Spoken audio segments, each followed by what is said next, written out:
अमरावतीमध्ये पेट्रोल आणि डिझेलचा प्रचंड तुटवडा जाणवतोय। पंचवटी चौकातील पेट्रोल पंप बंद ठेवण्यात आले।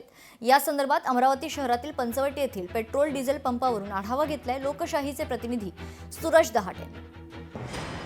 मी सध्या अमरावती शहरातील पंचवटी चौकातील पेट्रोल डिझेल पंपावर आहे। या ठिकाणी जर पाहिलं तर सकाळपासून जर पाहिलं तर संपूर्ण पेट्रोल डिझेल पंप या ठिकाणी बंद आहे।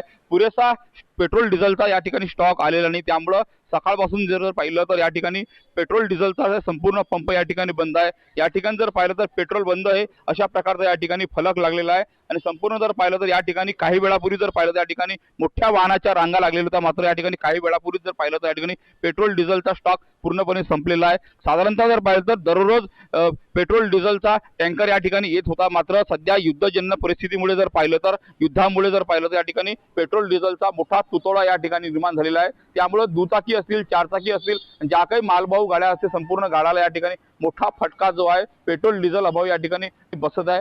एकूणच जर पाहिलं तर जिल्हा प्रशासनाच्या वतीने पेट्रोल डिझेलचा पुरेसा साठा आहे असं एकूणच सांगितलं जातं, मात्र प्रत्यक्षात जर पाहिलं तर या ठिकाणी पेट्रोल डिझेलचा मोठा तुटवडा अमरावती शहरामध्ये या ठिकाणी निर्माण झालेला आहे। तसेच ग्रामीण भागातील परिस्थिती जर पाहिलं तर ग्रामीण भागात सुद्धा अनेक पेट्रोल डिझेल पंपावर जे आहे पेट्रोल डिझेल या ठिकाणी मिळत नाही आहे, कारण का त्यांना नियमित जो स्टॉक आहे पेट्रोल डिझेलचा तो या ठिकाणी येत नसल्याची ओरड जी आहे पेट्रोल पंप चालक मालकांनी या ठिकाणी केलेली आहे। त्यामुळे निश्चितच जर पाहिलं तर या ठिकाणी आगामी काळामध्ये आणखी भीषण परिस्थिती होण्याची शक्यता या ठिकाणी नाकारता येत नाही। सूरज दहाट, लोकशाही मराठी, अमरावती। लोकशाही मराठी ऐका, पहा, जागरूक रहा।